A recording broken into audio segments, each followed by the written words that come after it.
Greetings, traveler. I know it may be tempting not to heed warnings telling you to turn back now, but this one you might want to pay attention to if you're sensitive towards sexual content or foul language in a podcast. We will be swearing during this episode, and we will be talking about some not so PG 13 things. So, this is your one and only chance to turn back now. Please enjoy the show. Whoa. Recording in progress. I knew you were gonna make that joke. God damn it. Welcome to our lair, Levi. What? I thought we agreed we weren't doing the voices anymore because it wasn't working. I thought I practiced for so long. I know, and I told you not to waste your time because it wasn't working. What? I thought I could change your Voices? mind. What is the this? villain voice? The villain voice. Yes. Why are we doing a villain voice? No, it's just us two, not you. Yes, 'cause Oh. you like good guy characters. Yep. This is true, yeah. So I'm just not part of the like bad guy people club. Is that what this is? Yes. I mean, you didn't help with the plan for climate change, so because that was us. We did climate change. We changed climate, whoever that is. Well, I'm glad to hear that people can change, but I mean, I don't know what that has to do with this current situation at all. That we're supposed to be recording tonight. That might be my Yes. fault. I sent the wrong Zoom link to the wrong chat. This was just supposed to be me and Tuzit. We're practicing villain voices for our upcoming episode. Oh no, I thought that this was for the actual Never mind. Yes, this is for the villain episode. What? The villain episode that's tonight. Oh, I guess. Unless a supervillain has already sabotaged our recording session. Oh no! Sorry, guys. No, I said I'm the good guy. I'm the good. I didn't let it happen. I'm the good guy. Duh.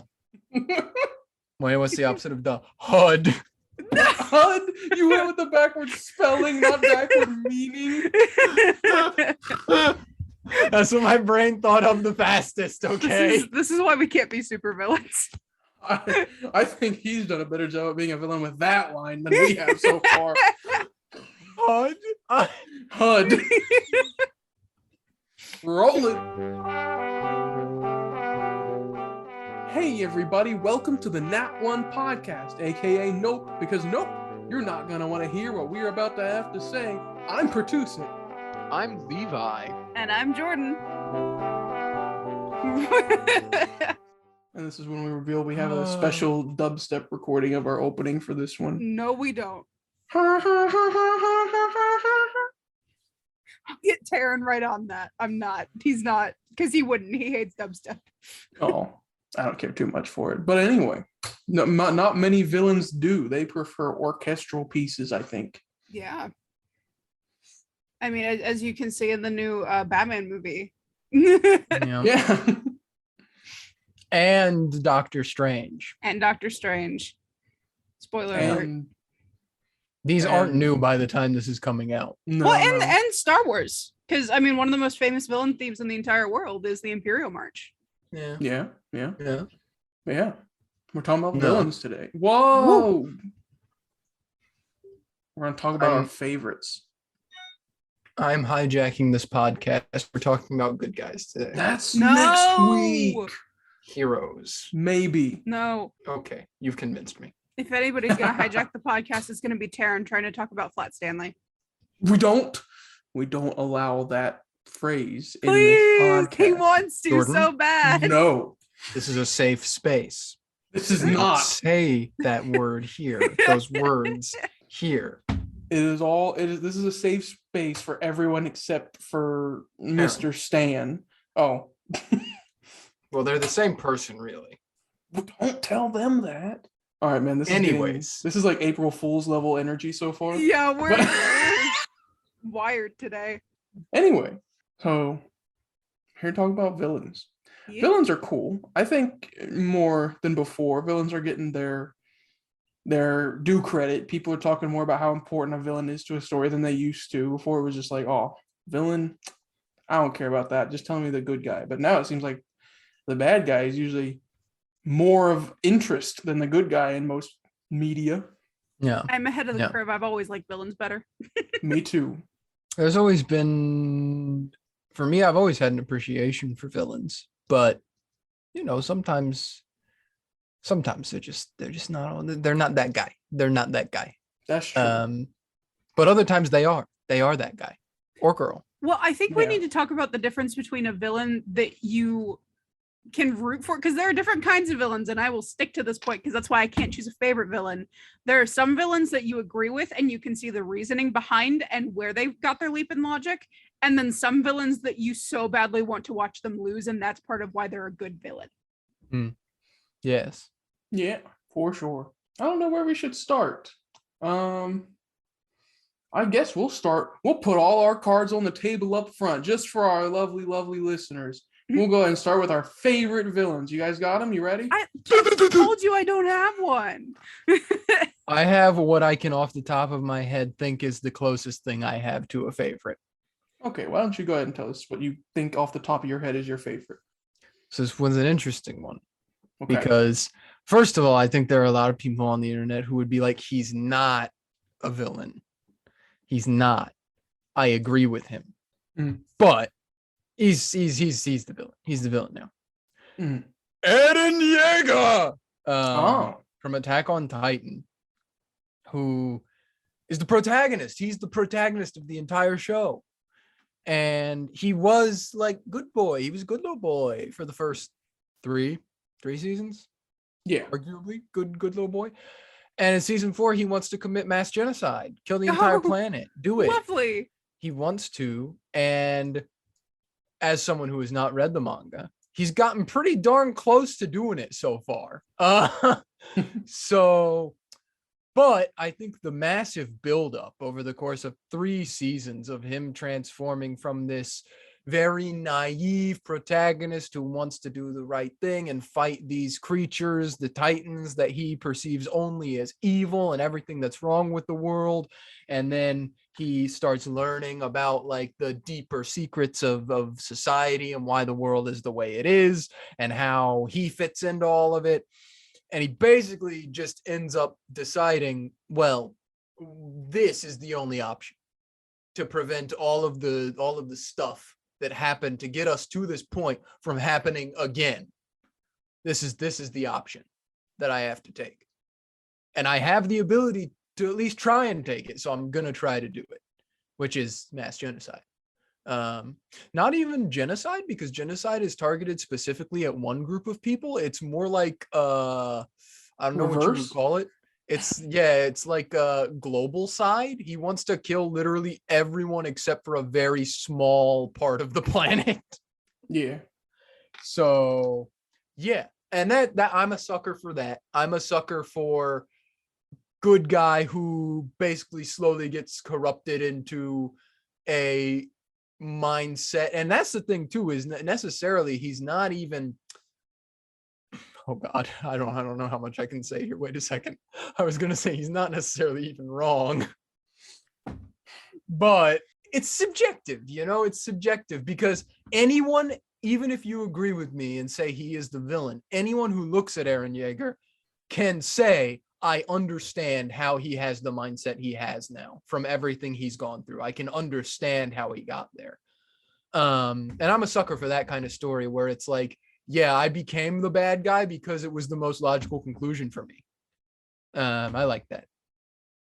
Yeah. He's a very interesting character.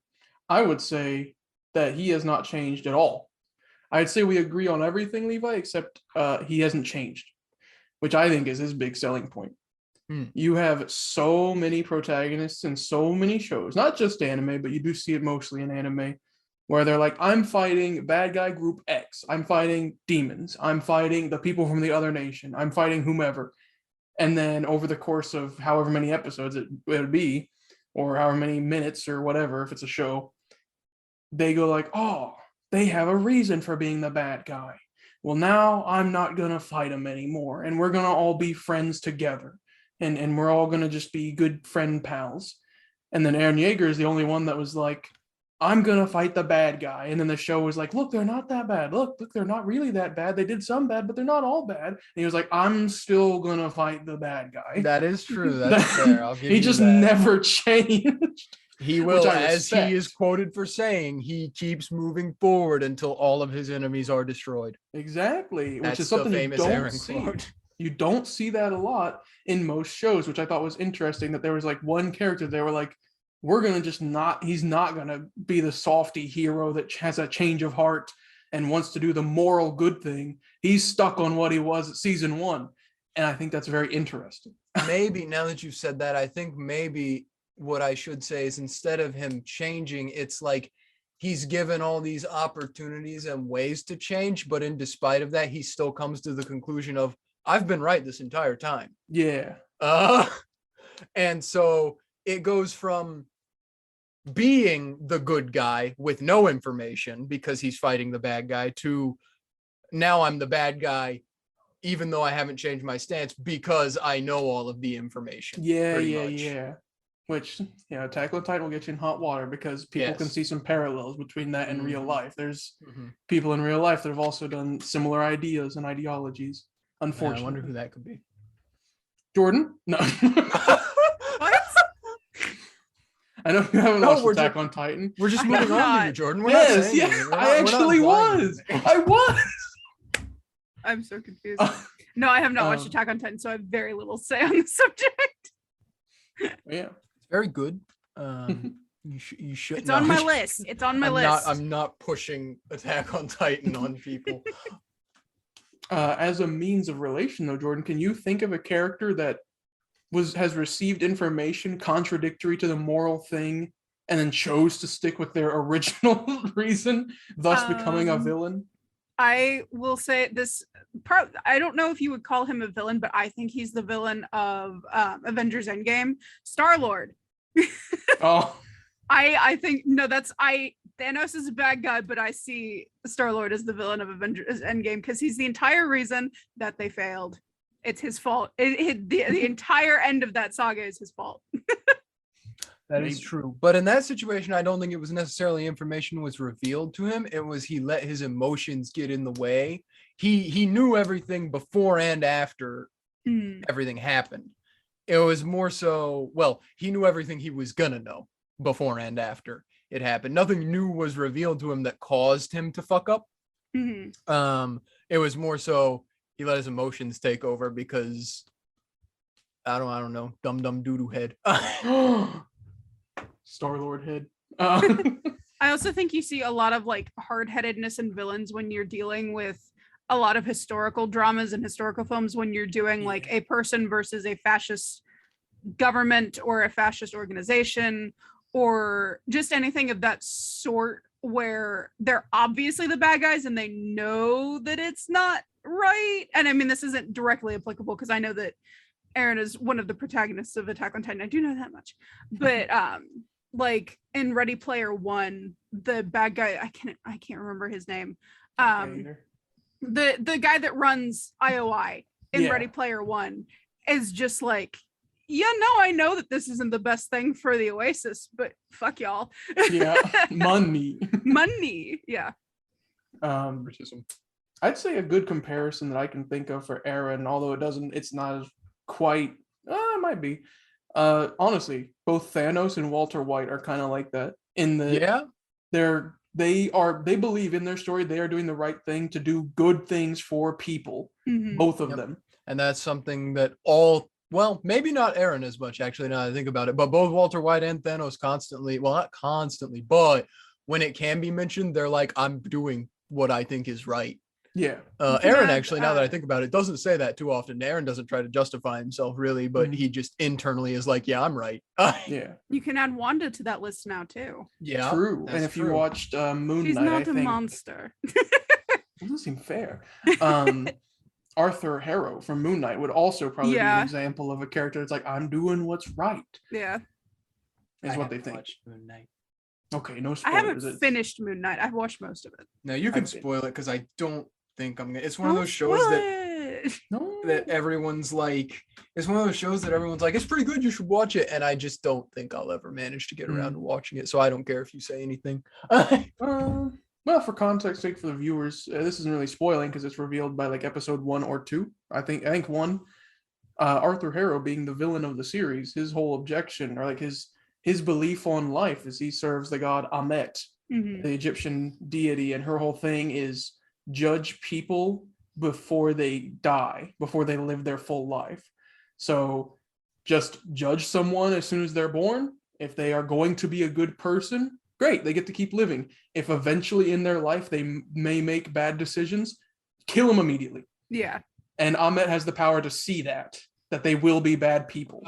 It's like the living embodiment of the would you kill baby Hitler dilemma. Yes, that's exactly what it is. Yeah. Oh my god, I like that. That's cool. It is Maybe cool. I should watch Moon Knight. No. You should. So that's why I thought Arthur Harrow was cool. I think as a society, we've kind of been like, no, have freedom of choice. People can make good decisions. Sometimes, maybe, perhaps, but there could still be bad decisions. So it's hard to say who truly is morally correct. And I'm kind of learning that in my classes. It's hard to say what is correct because there's not really a correct for a lot of things. That's why ethics makes my head hurt. I don't like not having a definitive answer. It makes me mad. That's why I love these villains, is because you're like, yeah, I'm on their side. And then they're like, I'm slowly becoming an evil person. And you're like, I don't know what I am anymore. Like, except with Aaron, where like 70% of the fan base was like, yeah, I'm on your side. Yeah. After After he became the villain, everyone's still pretty much like, yeah, I'm on your side, Aaron, do it. Well, yeah. So that's your favorite villain, huh, Levi? Yes. As much as I can think of right now, Eren Yeager is probably my favorite villain. Okay. Jordan, you got an idea yet? I do. I have. So this is kind of like the poster child for my favorite type of villain. I'm going to say Hans Gruber from Die Hard. Because I love an intelligent villain. I also just love Alan Rickman in that role, and I love Die Hard. It's one of my favorite Christmas movies. But I really love the villain that has a plan, and the villain that is thinking 6 steps ahead of the hero, and just hyper intelligent villains are my favorite. So Hans Gruber is like the gold star for that. You've also got like Hannibal Lecter in that category. Even though he's not the villain of the movie, he is a villain. And so you kind of got that going on. Magneto's another one that's like a hyper intelligent, very calculated. Yeah. Sociopaths. I like sociopaths as villains. You could also probably fit like the Joker and the Riddler into that category as well. Because even though the Joker's crazy, like, dude has a plan. I'm the Joker, baby. No. True.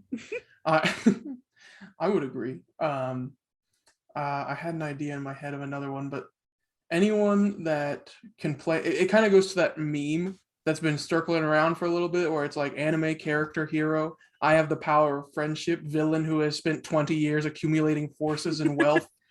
Why are you winning? Like, yeah. Oh, I thought of a new villain who I think doesn't beat Aaron, but is up there with him.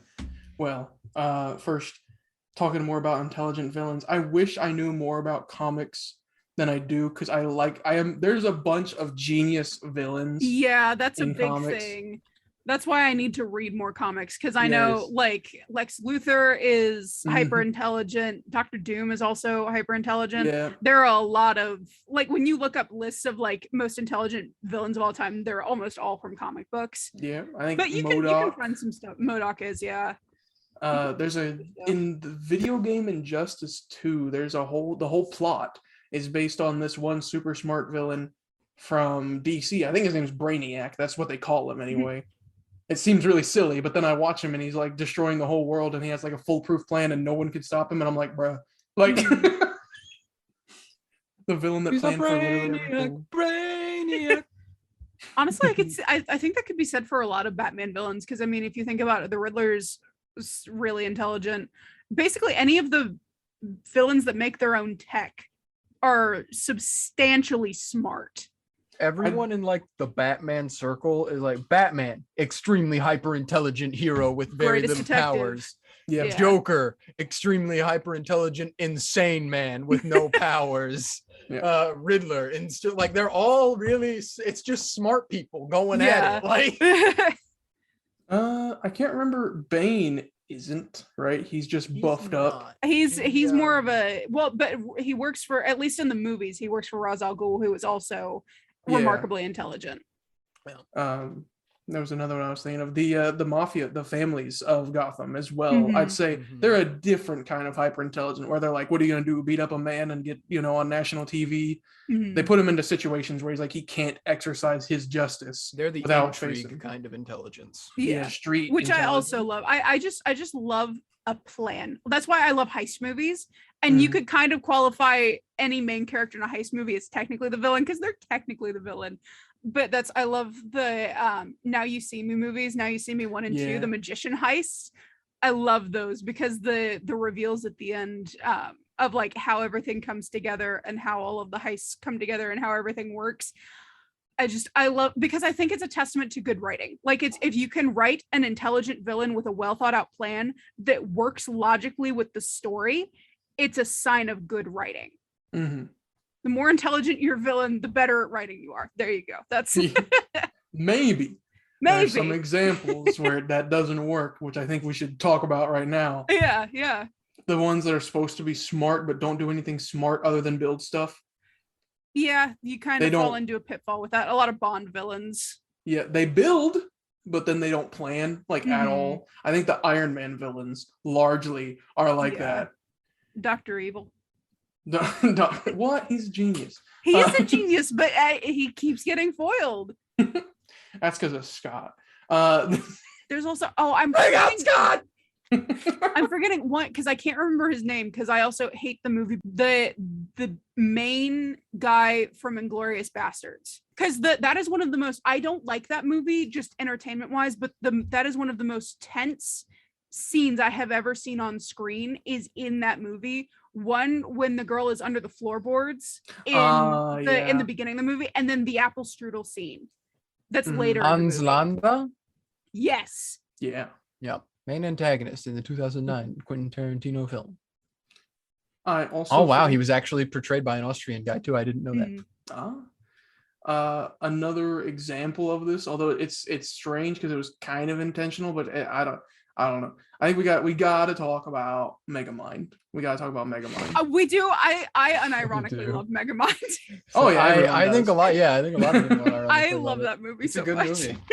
It was a very good movie. It was one of the few kids movies that was like, look, villain does not mean bad guy. You are a bad guy. That does not. It was like the first that started that. You trend. are not bad guy. Let's be honest. Wreck-It Ralph picked it up afterwards. Yeah. But that's another one where he was a very smart. His Megamind was his name. That's his character. And he built stuff, but he didn't plan well, at all. Well, I also think that this is, since we're a D&D podcast, relating this back to D&D, I think that villains like these are where we see the intersection of high wisdom and high intelligence characters, and also high intelligence, low wisdom characters. Yeah. Because you can be remarkably intelligent, but in the Megamind case, being less adept at the everything else kind of bit him in the foot. Yeah. But yeah. Bit him in the foot. No, that's a new bit one. him in the ass, shot himself in the foot. Those two combined, and I made a shot himself idiom. In the what? No. Yeah. You knew what I was trying to say. I just combined two of. Shut up. I shoot her with my gun. But yeah, no. Definitely. And there's also, we can talk about high intelligence, high charisma villains. Yeah. Like what's his name that Pedro Pascal played in Wonder Woman 84. I don't know. I didn't watch that one. Your life can be good, or your life is good, but it can be better. Yeah. He was literally a famous salesman. And it kind of worked. He made people, he had the whole device where it was like, oh, if you make Maxwell a wish. Lord? Yes. He made himself into a wish stone, which meant that every time someone wished, he got power or something. And so then he literally broadcasts himself on everywhere to be like, everyone make wishes. And people were like, free wishes, heck yeah. And they started doing it. So he was like getting into like godhood territory until he got stopped. But I love those kinds of characters. I think another great way of looking at it, or another portrayal of it, is the heroes in The Boys, which I don't believe either of you have watched. I haven't. I'm going to watch it this summer. I'm going to watch it this summer. They deconstruct the superhero genre in its entirety, and they kind of mesh it with the acting business. So whoever's at the top of acting, all the stuff they've had to do to get there, and also all of the abuses that they inflict on others, like in the industry to them. And it's like, oh, these people are like horrible people, but they save lives, but oftentimes they also choose to let lives die. So that's like, I don't know if they're the charismatic ones or not, but they have PR teams to go out, but they're also smart enough to plan. And it's like, bro, like, I think those are like the kind of villains you're talking about, Jordan, where you just hate them so much. Yeah. They are not good. You don't want them to win. I love irredeemable villains. That's the thing. I'm a very big villain fan overall. Like, that is usually what I look for, because usually villains are the best written. And something that we talk about a lot in my film classes is that, like, the most common trope for villains is the hyper intelligent, calm, and villains are always when they're of this like hyper intelligent nature, villains are always very polite, which is unnerving, which I love. And because that's the thing, Hannibal Lecter is a really, really good example of that, because Hannibal Lecter is so creepy. And every scene that he's in is disturbing, but he never does anything that's necessarily outwardly horrifying. It's mostly just because of the reputation. But whenever he's speaking to Clarice, same thing with Hans Gruber, is remarkably polite and is not the one that does a lot of the violence firsthand. He's very personable when he's talking to the hostages. He's very courteous when he's talking to Bruce Willis's wife in that movie. And so that's the thing that I think is very interesting about these kind of villains, is like how you get a lot of the charisma, because a lot of the very smart villains are very like, well, there's no way that he could be, no, and then he blew up the world. They know, they're smart enough to know how to present to not seem like villains. I think there's another good example of that in Firefly. There's a crime lord, Niska, who comes through in 2 different episodes. One where he hires the crew of the ship to do a job, and they end up double crossing him, and he's perfectly amicable and things like that whenever he first hires them. And then a couple episodes down the line, he kidnaps 2 people and cuts off somebody's ear. But the entire time he's unnervingly calm about the whole thing, and like irrationally polite while he's torturing them. And that's what makes it more scary. Is he's talking about I can't remember what book he's referencing, but he's referencing a novel during that entire episode where he's like, someone said that the best way to know a man is how he performs when he's in pain. So today, Mr. Reynolds, we are going to see who you truly are. And then he lops off his ear and sends it back to the ship. That reminds me of a meme I saw on D&D memes just I want to say it was last week, or maybe not even. That was like, the gist of it was that politeness is negatively correlated with how scared you should be. So, or maybe that'd be positively correlated, but like the first meme was like, whenever the villain says, "Oi, get him," calmness level, completely calm. And the very bottom one was like, "Good evening, ladies and gentlemen. I'm glad to see your acquaintance." And it was like freaking out. And I was like, yeah.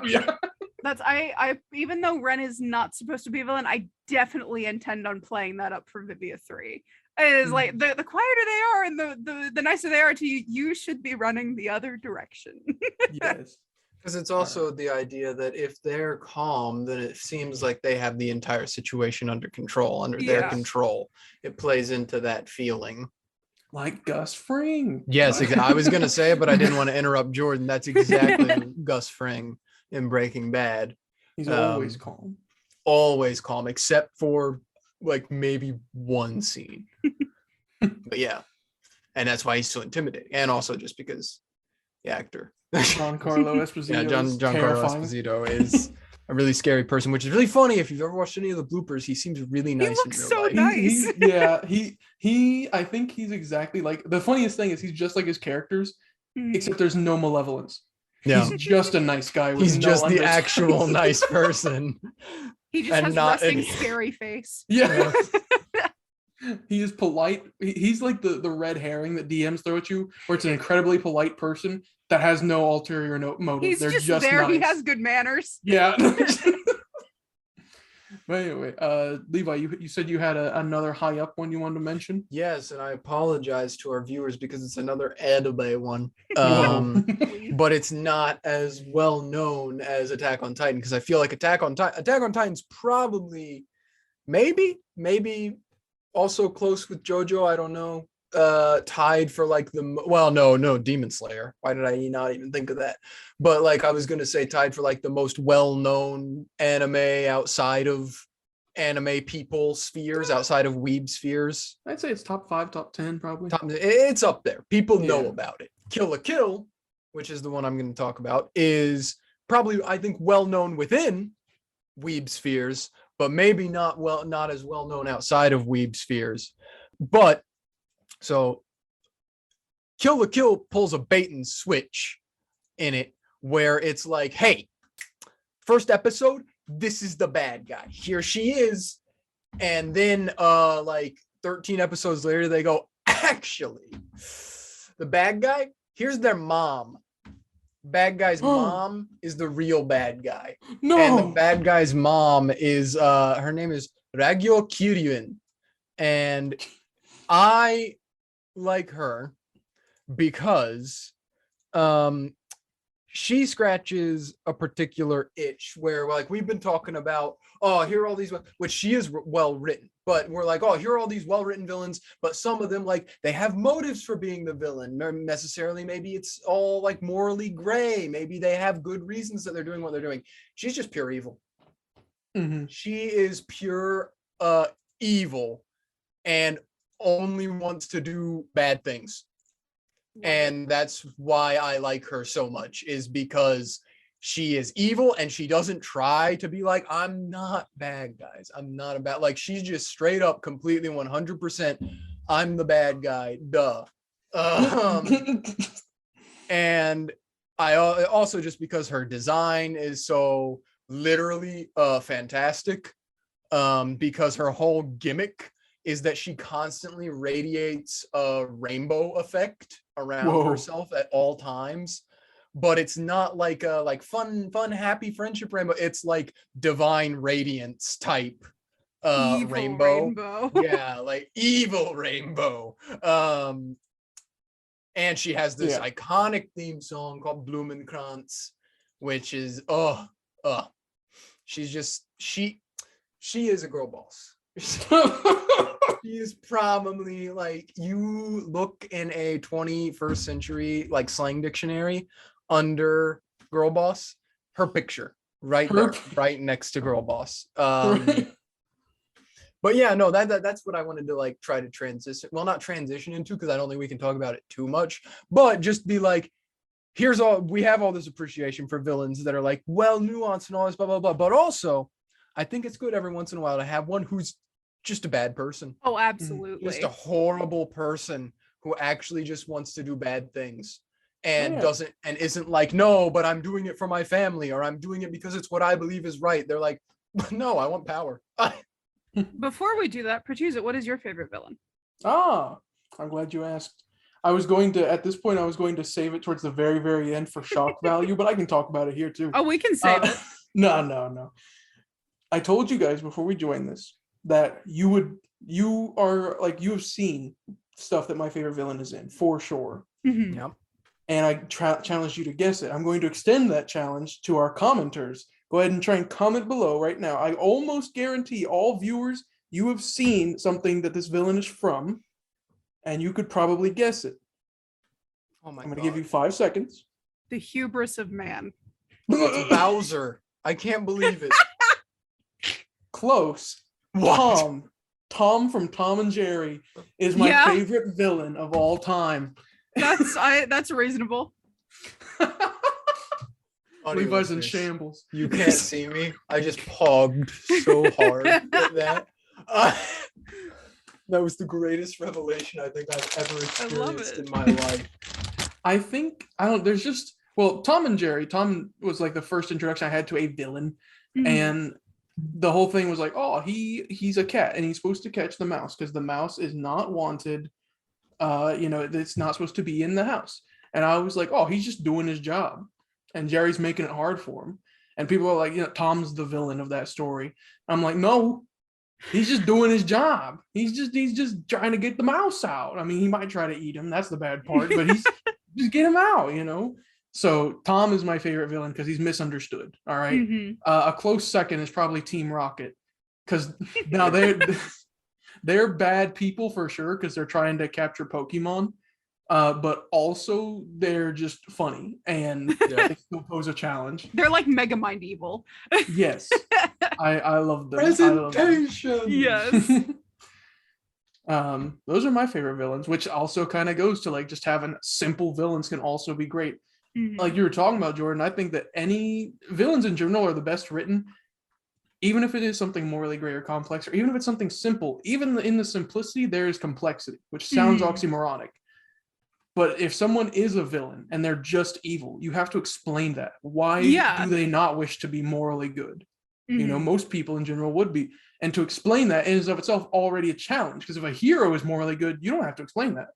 They're just trying to be a good person. They're just good. But if a villain's trying to be morally bad, you still kind of have to explain that. Like Jinx from Arcane and League of Legends, her whole thing is that she's crazy. Like literally crazy. Therefore, she seeks destruction.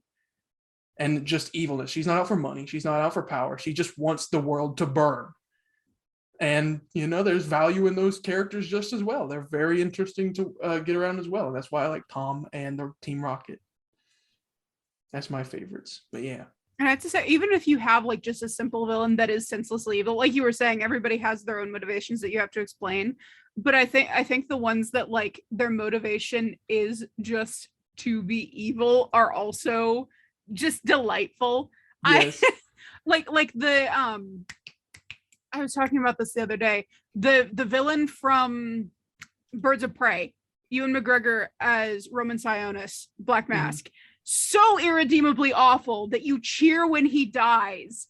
I love that. Like, I love the fact that Ewan McGregor made me hate him because I love Ewan McGregor and I could not stand to look at his face during that entire movie. Yeah. I love it so much. I do find it interesting that in some movies, how in film, Jordan, of course, and Levi, I think you've heard us talk about it, but viewers, maybe you've heard of this or haven't.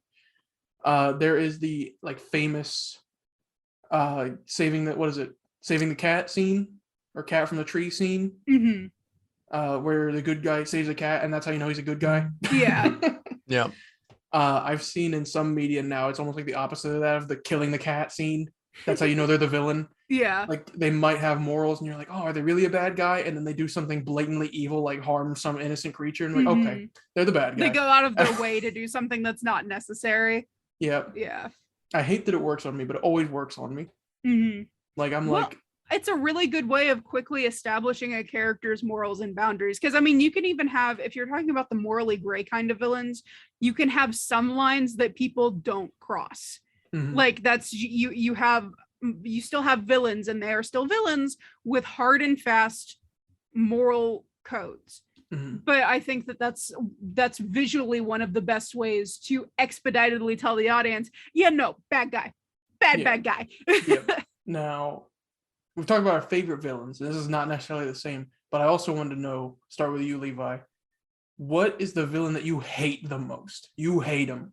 Whether it's because they're poorly written or because they're amazingly written. Which one do you hate the most? I have my answer locked in. Oh God, I need to figure out my answer. They're vile. Give me a second. I didn't think I'd have time to think about. I didn't have time to think about this villain I hate the most and absolutely despise. There's one I know that you do hate, but I don't know if it's the one you hate the most. Either because they're badly written or just really well written and I hate them. Yeah. I don't know if I can think of a villain that I hate because they're poorly written, honestly. Same. That's what I'm having trouble thinking of. Was immediately I was like, well, are there any that I think are bad that I don't like? Like they're just ineffective villains. Yeah. What's the one that you're Mhm. thinking of for me? What's her name from Tower of God? Rachel, I think's her name. Oh yeah, I do hate her. I I do. don't know if she's the one you hate the most, but Let me think. See, because this again, I like when we do these things, I immediately forget all my experience with Yeah. media ever for some reason, and I can't recall. Like Tower of God's one of my favorite anime that I've ever watched, although it has slowly been bumped down the list with other things that have come out over time. But it's still probably at least in the top 10. And yeah, she's just absolutely horrible. I hate her in every way because again, she's one of those ones that like she's just irredeemably bad and just a bad person. And was given multiple like ways of redeeming herself for the bad things that she did over the course of that show and chose actively not to and to continue doing her bad. She's bad because if we want to get into like the nitty gritty, her bad trait that makes her bad is she's extremely selfish.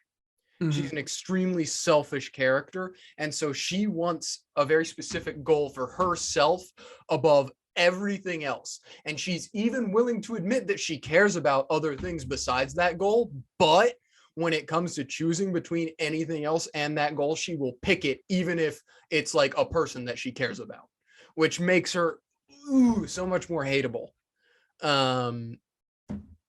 So yeah. She might be my most hated of all time. I don't think there are any other villains that make me go like, oh yeah, I hate them when they're mentioned. Because most of the time I'm like, oh yeah, I love that villain. They're great. yeah.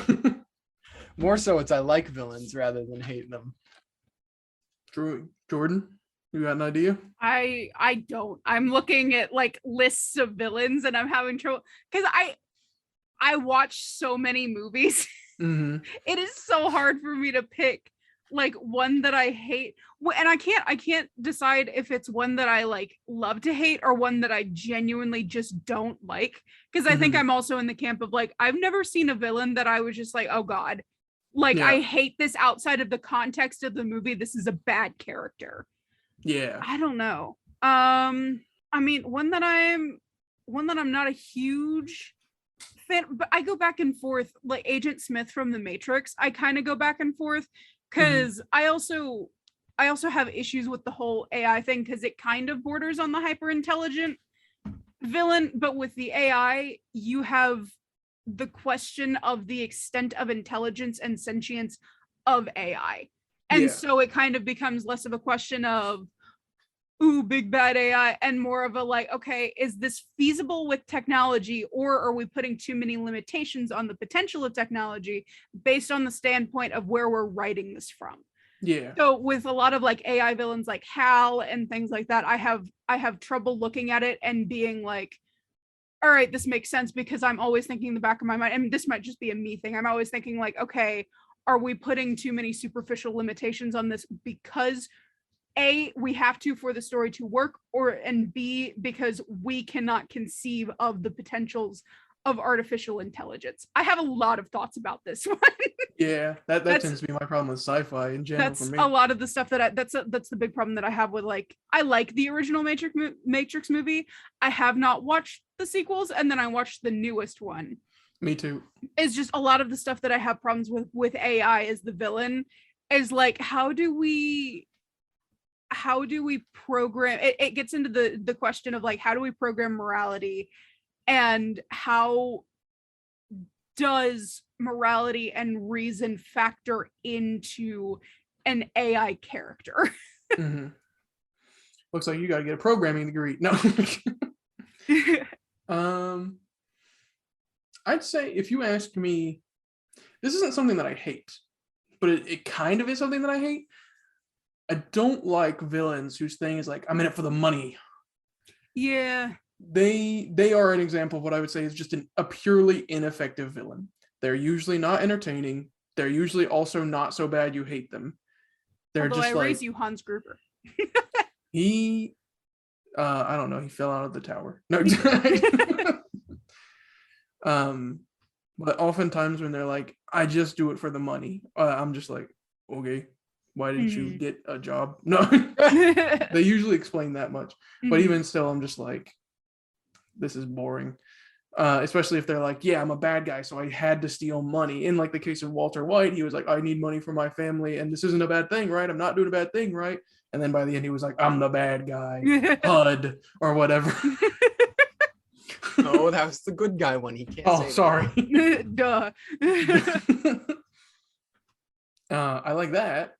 But if it's a villain that's like, I have to be the antagonist for the story, so I'm the bad guy. Like the guy from the Lorax, I forget his name. The one The slur? one slur? Yeah. No, the bad guy. The one slur. Oh, no, the Mr. movie, O'Hare. the movie, Mr. O'Hare. Mr. Oh. O'Hare. Yes. I Where he have was not like, watched the movie of the Lorax. You have? Okay. No, because the one Aloysius- slur is the villain of the original story because he wrecked the environment Aloysius because money. O'Hare. Yeah. Well, the animated Illumination movie, Jordan, it's the same story, but now it's like it tells the story of that kid that shows up and talks to the one slur. The one True. slur is still the bad guy because the one slur committed deforestation of the entire like tree planet. I don't know. He But also, then there's a guy who does the same thing. Like he exploits the problem that the one slur created and makes it even worse. The one slur also exploited the problem that the one slur created. I don't know where But he you. regrets it, Jordan. People What? can change. you're People can forgetting. You're forgetting the part that he was a Tumblr sexy man. He So he's was, absolved of his crimes. No, I was gonna say that makes him irredeemably evil and impossible to come back from anything if he's a Tumblr sexy man. We don't choose if we're sexy men or not. Once you are nominated to be a Tumblr sexy man, there's no going back. There Evil forever. Permanent evil. forever. No redemption. No, I don't want to be a Tumblr sexy man. But yeah, the characters that are like, yeah, I'm just the bad guy. You can tell because I want money. I'm like, bro. Vector from the Despicable Me movies. I'm like, you couldn't be a little more creative, like have them have an actual reason. I don't know. But if we're talking about money for a reason, not just hoarding money. This isn't Jeff Yeah. Bezos we're talking about. Like, these ain't dragons. Man, real life needs to get some more creative villains. well, yeah, we exactly. do. Kardashians, Bezos. But the villains that I hate because they're well written, I think the best example of it, which my man's TJ is going to back me up on, is mine from Shield Hero. Oh, But okay. I honestly think there's one I hate more than her, and that's Mami, Mami, from Rent-A-Girlfriend. Okay. To me, there's another character named Mommy, and I was like, villain? Because it's Madoka Magica. Oh yeah, And I was like, bad guy? I wanted to get into this a bit because this brings up an example of a villain that's not in a superhero story or in a moral story. This is a bad guy in a romance story that I want to talk about. I don't believe either of you watched Rent-A-Girlfriend, or at least not past like episode 1 for you, Levi. I haven't watched it at all. Okay. I watched, I think, 7 or 8 episodes, and then it got unbearable for me because of the protagonist. But I was able to watch enough. Mommy is the main character's ex-girlfriend. She led him along, made him spend money on her, refused to like acknowledge him, and then broke up with him. And then when he saw that he was about to start a new life and get his own girlfriend again, she actively got in his way and tried to stop him from finding happiness by planting cheating evidence on him and spying on him and stuff like that to ruin his life. Exactly. Because she was well written, because she kind of reflected reality, I think. Not all the time, but there you can probably imagine a few people maybe that may be like that. I certainly know a couple people who are like that. And that's why they're well written. And I think from a psychology perspective of thinking of these people, I think what we find to be irredeemable villains that are well written are the ones that are like people that we don't like in real life, right? It's the people that are seen as just selfish, bad people for no reason other than to ruin other people's lives. And it's like anytime I see these kinds of people, I think of someone that passed me on the highway. They're just evil villains in my mind. Evil, completely irredeemable Tumblr sexy man. Yes. When I think of like Thanos, or villains was Arthur Harrow from Moon Knight. I'm like, oh, an interesting idea of someone that has come up with this idea. When I think of people like Mommy and Mine, I'm like, evil, horrible people that if I could, I would physically harm. Yeah. It's kudos to the Yeah. people that write villains like that Yeah. and make them sustainable. Because oftentimes, if you're doing like D&D and you have a villain like that, players are going to try and kill him on sight every chance they get. It's not like the real world. We're in lawless lands right now. Well, Fireball. I mean, maybe we should touch on that villains in D&D real quick. Yeah. Because we've had our fair share of villains in D&D. You guys can speak on that more than I Yeah, can. we can talk about some of our resolved villains that have been Yeah. resolved so as not to spoil anything if we want. First canonical D&D villains. I don't think we have much to really talk on there. No, Strahd. Vecna? I mean, we did Tiamat. Tiamat's next campaign, but we did a Sirarak. Sirarak, We could do Sirac. Zariel, Zariel, yeah, kind of villain. I don't kind of depends. those are the most well-known ones, pretty much. Two of them are liches, which is interesting. Yeah. But yeah, I'd say when it comes to all of D&D ever, first response you would probably get is either Strahd or Tiamat if you're talking Yeah. about D&D villains, because Tiamat's the most recognizable one. It's Dungeons and Dragons. She's a giant dragon. I don't know. Strahd- I think Venger from the cartoon is the best one-known D&D villain. And Whoa. Strahd is the one that everyone who's like played a little bit of D&D, you know about Strahd if you've played a Mhm. little bit, because you see him everywhere and everyone's like, oh, Curse of Strahd is great, play it. What if Venger was a Tumblr sexy man? Okay. I would No. cry. No, No. although the only thing canonically in the cartoon, the only thing that scares off Venger is Tiamat. What? Yeah, it's it's Venger. I don't Venger- know. He is the main villain other than Tiamat. He and Tiamat are the main villains of the 80s Dungeons and Dragons cartoon. And so Ah. Venger is like the biggest direct threat. So if you think he's like the Ah. mini boss, so he's the looking at him, antagonizing yeah. force for the party as a whole, but the overarching antagonizing like big threat is Tiamat. Yeah. Yeah. Well, I think that's the best example. Tiamat is like the representation of a unsurmountable odds kind of villain, where it's like Mhm. oh, how could we beat this? Whereas Strahd is more like one of those hyper intelligent villains, because his whole thing is like, oh, I got He a invites you plan, to I'm dinner. gonna get him. Yeah, he takes you to dinner. He makes you his dinner. But yeah, so those are the ones. Those are, I mean, I don't think there's, maybe there is, and I'm just unaware of it. I don't think there's like any modules where you actually run like there is with Strahd and like there is with Tiamat. I don't think there's anything where you go against Vecna personally. We know there is for a Sirac because Yeah. there's Tomb of Annihilation, Yeah. which we have run in one Yep. of my campaigns. We ran Tomb of Annihilation. Cage not match a- with Sirac. not necessarily abridged, partially abridged technically, because instead of doing one of the floors, they just didn't. Yeah. So it was like abridged by their choice. They just walked past one of the floors and kept Oops. going. Honestly, at that point, if I remember correctly, you messed something up so you wouldn't have been able to do the Invisible Beholder boss fight with you would not have been able to make the Invisible Beholder visible because you messed something up, and that was the floor you skipped. So I was glad that you Wait, skipped it. What I don't did we even- fuck up that bad? I don't remember.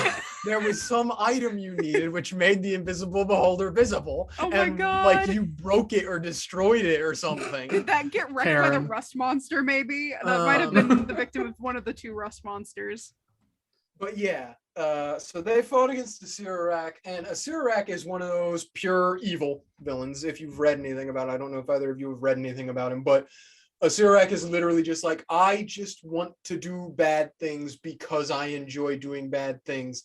Like he just likes killing people. He Mhm. likes ruining people's lives. He literally like has this whole system devised where he keeps like slights from everyone ever he's interacted with so that he can do stuff to them. Oh Like my God. he'll write down if someone's wronged him and wait like 30 years so they won't think about it. They won't be like, oh my God, a Sirak's gonna get me. No, it's gonna be 30 years later. And then he like gives them cancer or something. Saladin has a book to himself. Yeah, Saladin gets his pulls own stuff novel. like that. And also a trilogy. Sirak is like extremely super powerful because he's one of those beings in D&D lore that like travels across the multiverse, so he has multiple different secret hideouts on like different universes that he can escape to, and blah blah blah. Which Vecna is a little bit different because Vecna is also a super powerful lich, but he's not a Sirak where he's universe hopper. He's a god. He's a lich that became a god in, I believe, Kryn. Don't kill me. Which is the Dragonlance world. It's either that or it's Oerth, which is the Greyhawk world, I think. I don't remember. Dylan?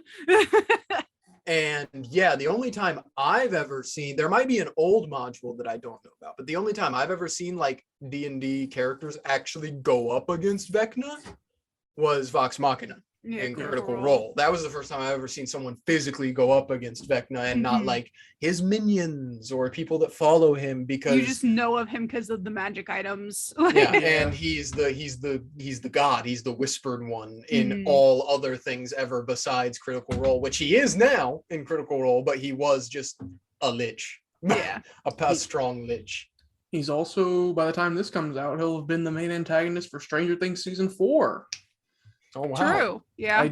I don't think I don't know how the series is breaking down. Maybe he will not have been introduced by the time this comes out. Oh, true, because they're releasing it in 2 parts. Yeah, but as far as the trailer showed, he's gonna be there.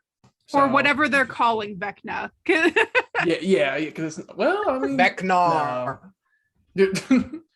It's gonna be just evil monstrosity, and the kids are like, "Look, Vecna." It's Vecna. Yeah, I think that's really all we can really say about canon D&D villains. Oh, we can talk a little bit about homebrew stuff, though. True, we can talk about homebrew. Levi, you take the floor because you're the ones who got 2 wrapped up campaigns to talk about. Okay, well, my first one was a blatant ripoff of Warhammer 40k Chaos God. So that was not like original anyway. It was Slaanesh. It was supposed to be. Don't tell Games Workshop guys; they'll kill me. But yeah, first villain in D&D campaign was Slaanesh, and I mean they were just Slaanesh. So like, well, actually, that's probably even an overstatement. I wasn't going as hard as like Slaanesh in actual 40k would go with certain things. Also, Mercury would have been screwed if you went with actual 40k stuff. Because I would. This was very early on when we were all like freshly playing D&D together, so we weren't as comfortable as friends as we are now, and so I would have felt very uncomfortable being like the writhing mass of tit flesh and gaping maw that looks like I don't know. I like stuff like that. I would have felt a lot more uncomfortable saying those things back then because I would have been like, I barely know these people. Now we have codependency and boundary issues, so it's not a problem. Exactly. You don't have to listen to me say it. And then in my second campaign, we did. No. I had a character who was closely tied to the Slaanesh antagonist from the first campaign, who through a little, I think some pretty cool finagling that I managed to do with one of my player characters who was no longer playing with us. I managed to do a whole thing with what they did in the first campaign, and it gave me their kid. One of the player characters' kids ended up becoming the antagonist for pretty cool. The second campaign. And they were a little bit. Here's the thing: is I kind of feel bad sometimes because I feel like my players never got to actually experience what I wanted them to experience with Eoc. Her name was Eoc, IOC, and because like I had this whole thing going on with her where she was supposed to like be basically she was originally mortal and then got this horrible mantle thrust on her of the position of Chaos God after Slaanesh was defeated by the first group of player characters 20 years prior. That's me. And she escaped, and for many years had to like deal with the whole slew of like, oh God, what do I do? Do I accept this? Do I try to fight it? Blah blah blah blah blah. And then around the time the campaign's begun, she's decided to accept it. But you know, she's new still to it, kind of. So she still has all these thoughts in the back of her mind, like, what if I'm not doing what's right? Because she was pretty much driven completely by vengeance.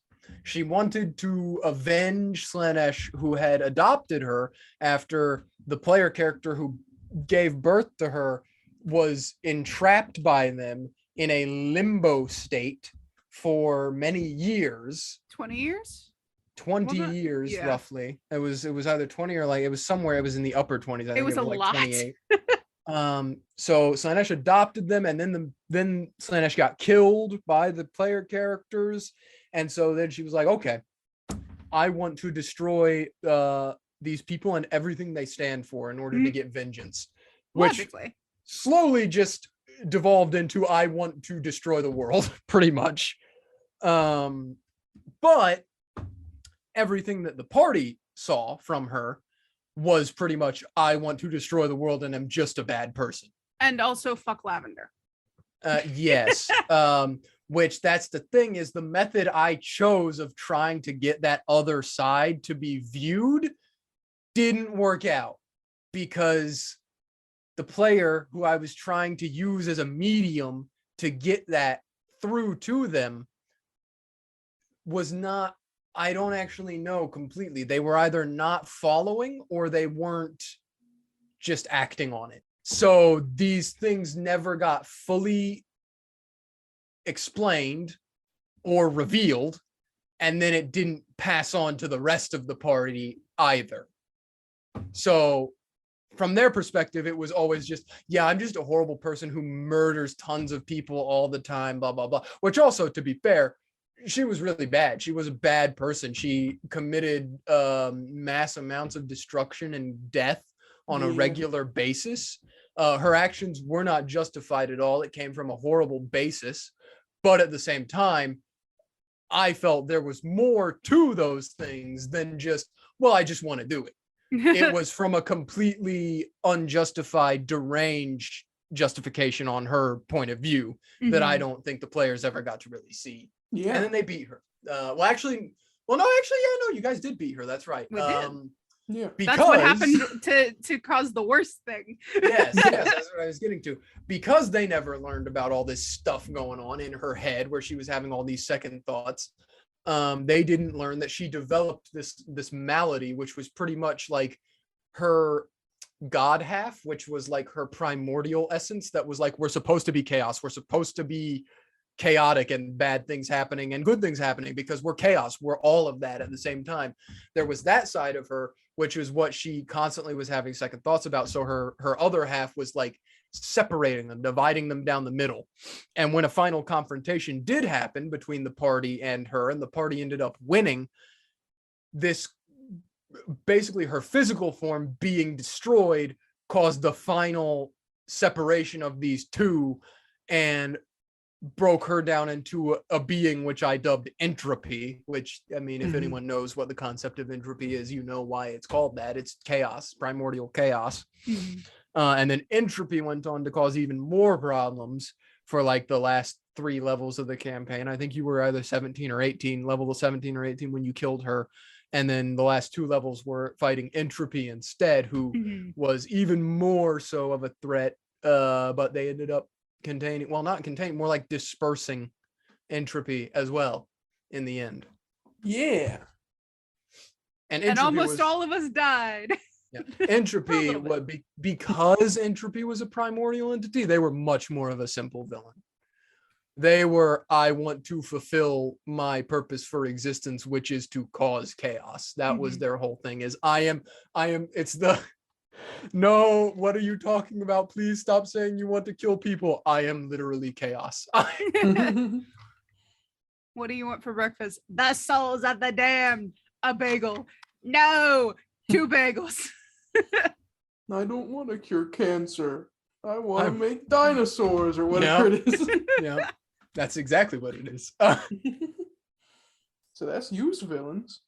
I can't really talk too much on the ones that I've homebrewed because we haven't finished my campaign. True. Are there any we're completely done with that you could talk about right now? Probably not. I mean, Well, we I can can- kind of talk about like the antagonism with Methus and Dionysus a little Yeah, bit. definitely wanted to talk about Methus and Dionysus. I think Nestor and Nestor. Ratsistus. I think both of them are simple. They're simple villains. They're like, I want to rule or I want to destroy the world. Methus and Dionysus, I think, are more unique to talk about. And then, of course, we should talk about the tagline for the whole thing is the group has been gathered to defeat chaos. And I swear that it's not inspired by Levi's campaign, even though it came after. Well, we started them like almost simultaneously. And then but that was purely born out of Greek mythology because I was like, oh, I want a cosmic kind of threat. And I was like, okay, what's the cosmic entity? It's called what? Oops. I'm like this, and I kept trying to stress. I'm like, okay, it's not chaos as we know it as like, oh, craziness. It's called chaos, but it's basically space. It's not chaos. It's like, But this one's spelled with an X. yeah, because it's Greek.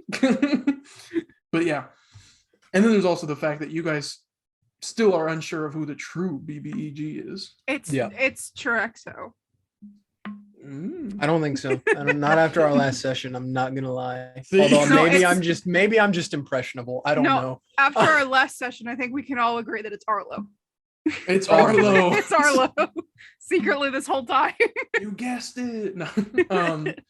That's something. Well, before we go on, actually, I wanted to mention that. That's something I've always wanted to try. Is like pick one of my players before a campaign starts and be like, "Do you actually want to be the bad guy?" And we're just not gonna. So cool. And we're just not gonna tell the rest of them, and we'll like just talk about stuff when a session's not happening. Dude. I consider doing it with Caiaphas, but at the same time, your whole thing was you wanted to be like amnesiac of your past and everything, and not know about what happened before you woke up. Yeah. So I was like, no. It's So what Medley, isn't it? It's Terran. So you're saying there's a chance. But yeah, we'll talk all about Methus first. I think he's the most important to talk about, and Dionysus, of course. Anyone that knows their Greek myth knows Dionysus is the god of partying, pretty much, of wine and whatnot, and drunkenness. Yeah. And the god of madness. And madness, for sure. And honestly, without Jordan, he would not have played a major role at all in the Thanks, campaign. Jordan. But, it was Greek, and I was like, oh, this was before Theros came out, we've talked about. So I made the race. I was like, I'm going to make satyrs playable. And Jordan was like, oh, cool, I want to be a satyr. And so we talked about like culture and stuff, and Jordan came up with the whole character for Arlo, which was based in a Dionysus cult. Yep. And that caused me to have to create a cult and a cult leader, and why a cult leader is a cult leader, how they became to that position and what cult it was for. Well, Jordan decided that part with Dionysus. And Jordan took the very interesting approach of being like an escapee that has been like, oh, this is bad and wrong. And so I've had the pleasure of creating people that are like, I'm still right, despite this. And I think Methus was kind of like a hyper intelligent villain, but I would say he was just like an intelligent villain. Like, He's still honestly, terrifying. I will say, out of all villains we have fought, for me, he's the one that has actually genuinely like freaked me out the most. Same. And I don't know if that's just because I know the connection to Arlo, because there's a connection to Arlo that might be part of it, but no, he like genuinely scared the shit out of me. Yeah. I'm glad to hear it. The whole thing I did for him, because I do my character voices with him, is I made him speak in sing-songy way, and I think that probably added to the creepy factor, maybe, Well, or it took away. It was even scarier when you started talking in my head. Yeah. But Sending yeah, like, message. whenever he would show up, I would be like, fuck. Yeah. I always You knew, would be like, oh fuck. I always knew he was there to do something that would completely derail everything we had been working on up till that point, and everything would change. I knew he was an agent of chaos in our party's lives, and I knew whenever he showed up, something horrible was going to happen that we were going to have to react to quickly. Yep. And then my favorite part about Mythos, I think, was I'm not going to say an attempt at humanizing him, but providing backstory for him. I think that was my favorite part, is because then you guys had to be like, oh, he's not just a crazy guy. That made him Might be worse more. in Arlo's eyes. Yeah. Like that made him worse from the perspective of my character. Right. Oh, Making man. a character that, when you get to see the characters spiral into madness, I think that makes them both more sympathizable and also more killable. Mhm. It's like putting down a dog. No. Oh my god. And then of course They're there's also, suffering. Dionysus. And I'm not gonna say he's intelligent. He hasn't been like an intelligent villain, but he's an antagonizing force because you guys are dampening his mood and a couple different We're steps. killing his vibe. Yeah, See, that's what I was he about to doesn't say, like dang it. us. He doesn't like us. I keep telling you. So he's invited them to a party whenever they come to Olympus, and well, we'll see what happens from that. We're gonna He's kill him. Maybe he's just going to try to correct our vibe. Vibe check. That's worse. I do not want to get vibe checked by Dionysus. They're all bummers, dude. And then other than that, I had Nestor, had Pygmalion, I guess. Oh, I loved Pygmalion so much. Oh, that was so interesting. I thought he was another simple villain and that he was like, I'm just evil. But I thought he was fun because I got to give him like a backstory and everything, and I got to set him up. Mhm. But he was evil with a purpose. He was. He wasn't just Art. evil for the sake of being evil. Yeah. Evil for art and perfection. It's like poetry. It perfections. Yes. But yes, my campaign has a lot of very minor villains that are like kind of one-off almost, where it's like, I'm bad and I do evil things, can't you tell? And then the party's like, we'll stop you, and then they cave their skull in and walk away. Yeah. Stop you. Or the enemy gets flayed and gets pissed off when they get brought back. Yeah. That was They- my fault. They don't like, arrest this heathen, we brought him to justice. They're like, what'd you do? When in ancient Greece, What- do we as the should- ancient Greeks do. We should clarify. We talked about this a little bit in the character episode. With the exception of Levi, the rest of us in the party are not good people. Not at all. We Hector's are not good go-to, people. Hector and Arlo's go-to for everything is kill them. Should we Uh, do it? To be fair, Arlo, Arlo tries so hard. Arlo tries, but that's the thing is like Hector too. Hector is like even though he is a kill them character, he's not like a murder hobo. He's like a logical like the easiest way to Is solve this to get rid problem of is him. to kill them. Get Yeah. rid of it. Then we Arlo don't have a problem doesn't then. know any better. Yes, whereas Arlo doesn't know any better. Iris just does whatever the group does. Iris also worships chaos. Yeah. So Not in the if- literal sense, just by being, she is chaos. If that's the thing is Iris is Terran, okay? For everyone who does so considering what we've said about Terran on this podcast before. Terran, pretty much whoever gets to him first, that's the person his vote is with. If Hector gets to him, is like kill him. Then Iris is like, "Yup, kill him." Kill him. Unless Arlo gets to Iris first, or Jordan does, and then Jordan will make a suggestion, and Terrence says the exact opposite. Yeah, Yeah. that's true.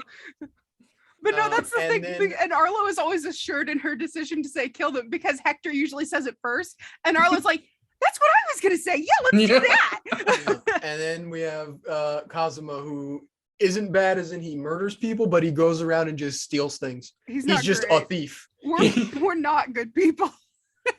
And then there's Zamna over here like, I have one question for the gods. Why? So yeah, them's villains. Any more thoughts on villains? I have to say, we didn't touch on Nestor very much. I still fully believe that we could bring Nestor back to the good side. I'm He's sad that my dead. hug plan didn't work.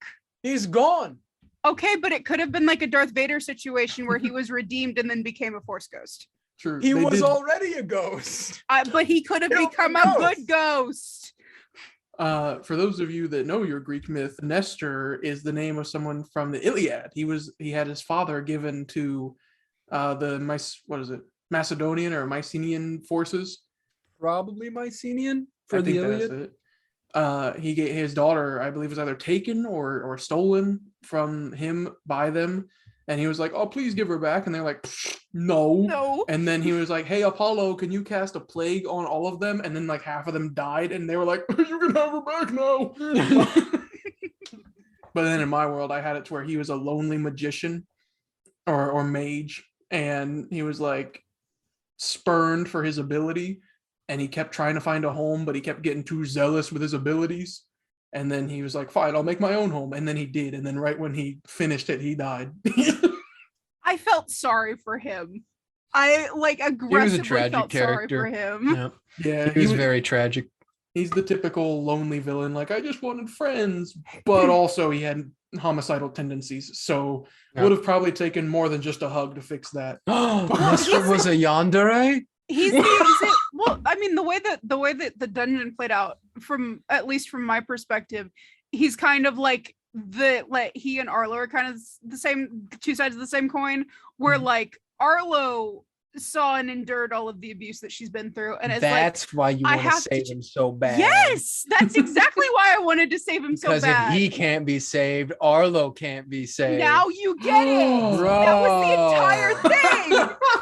I never got that until now. Because you Yes! never said until now that. That's because that. Arlo's I never not thought smart about enough it. to come up with that. I never thought about comparing Arlo. and Yeah. Nestor. Wow. Well, because when he was talking about how like he was abused, and at first Arlo was spouting the answers of like what should be done, like what she wanted to do to help, and then once it got evident that he was going to go down the bad path, then she started saying what logically first came to her mind, and she's like, oh no, I also think these things. What does this say about me? Mhm. That's a whole other thing we didn't get to talk about, as villains as a use for a foil or a mirror for the heroes, but Mhm. maybe we'll be able to throw that in the hero episode. But I think we're at our time. Yeah. People at home, tell us what you think about our villain picks. Tell us your favorite villains. Tell us your D&D villains. I'd love to hear homebrew villain stories and what you've done with them. Absolutely. Anything else, people? I was going to say some kind of joke at the very end, but I can't remember what it was now. Pull the lever, Kronk! One of the greatest villains of all time. Yzma. Yzma. All right. Roll the And outro. Rocket? I don't know. I said rocket.